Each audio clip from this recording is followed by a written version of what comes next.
What's up guys, Chris here and welcome to a new Destiny video today.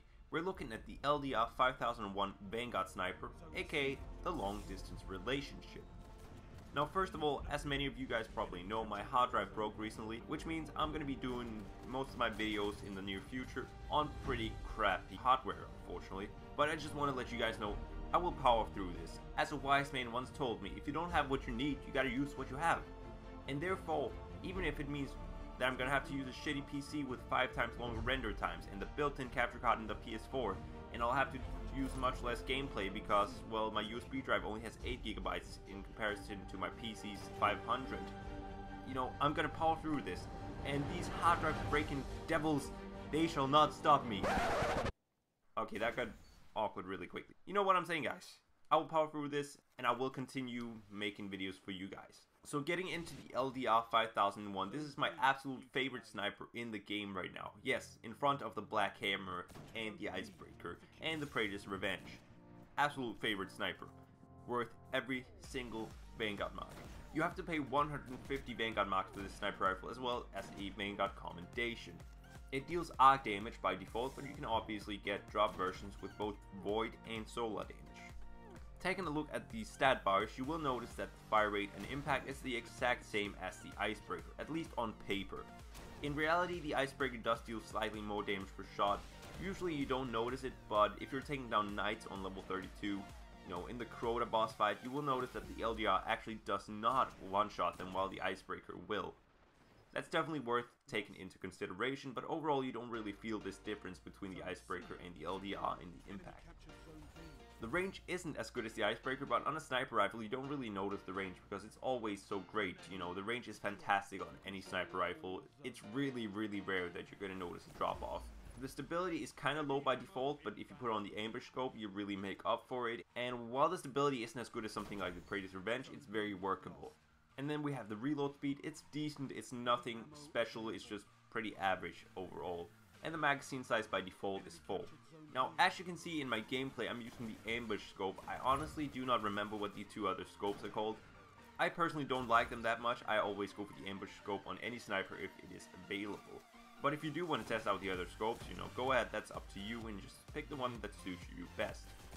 The first perk we have is Unflinching, allowing you to flinch less when being shot at, and this perk is invaluable to me at least. If you're like me, not the greatest sniper in the world, you're gonna need all the help in the world to hit those shots. If I'm sniping with something like the Praetor's Revenge, I'm always having a really tough time when I'm getting shot at because the scope is just bouncing all over the place, up, down, and to the left and to the right. It's crazy.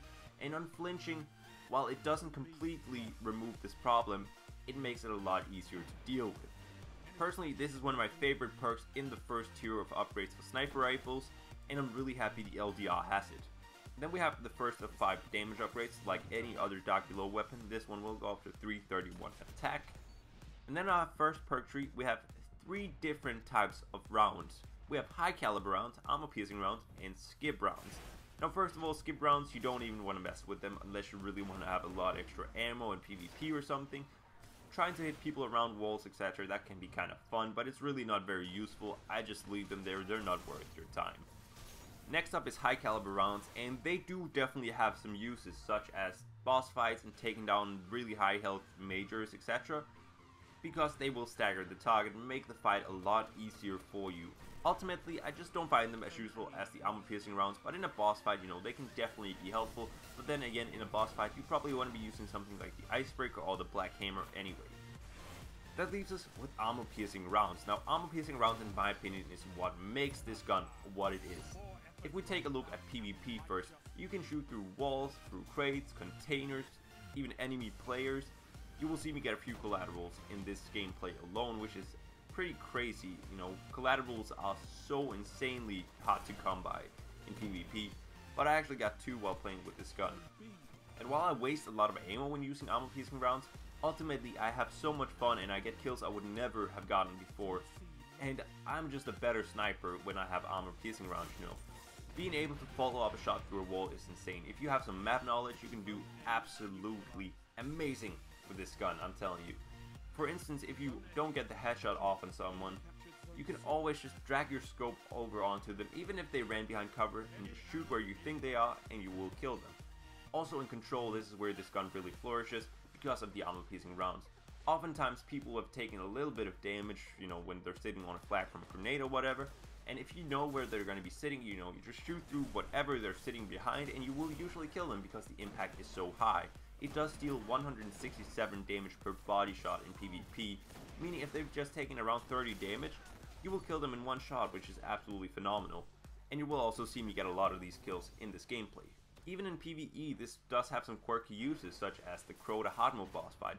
As we know, people like to go on the ledge, and the sword bearer likes to go hide. If someone highlights the sword bearer with the Fang of Ear Youth, you can always see where it is and you can just shoot wherever you see the beam.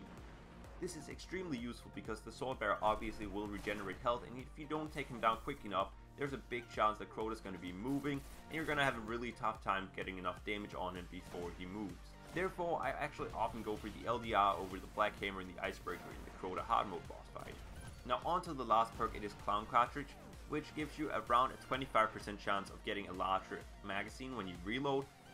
Is it useful? Yeah, I guess, you know, I'm never going to complain about getting an extra round in my magazine, but then again, it's only one round, it's really nothing that makes or breaks the gun in any way. It's not a bad perk, it's just not that great of a perk. Something like Outlaw would have been better. Now for my verdict of this gun for PvP, I'm giving it a 9 out of 10.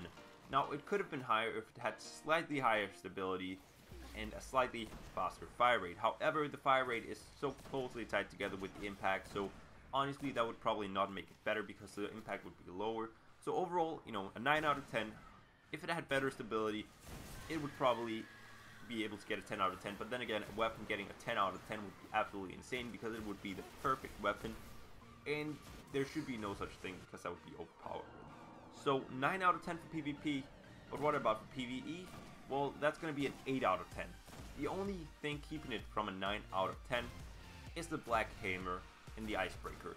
Now obviously, the LDR is a legendary, which allows you to use something like Gallon, which is absolutely amazing. The only problem is, so does the Black Hammer. The Black Hammer is also legendary and it has the White Nail perk, which means it's absolutely fantastic for taking down bosses, and the LDR falls short in this category. For anything else in PvE, you know, I'd honestly go for the LDR, but because boss fights are such a big part of PvE, ultimately I cannot give it the edge over the Black Hammer, therefore it only gets an 8 out of 10 in PvE. That's still very, very good, and as I mentioned, it's phenomenal in the Crota boss fight. So that was it for my review of the LDR 5001. Let me know what you think about this gun in the comments below if you have it, and let me know if I've convinced you to buy this gun. As I said, I highly recommend doing so definitely let me know in the comments down below. Now if you did enjoy the video, make sure you leave a like, maybe even comment, and if you're new to my channel, feel free to subscribe, it is free, and I will see you guys on my next video. Peace.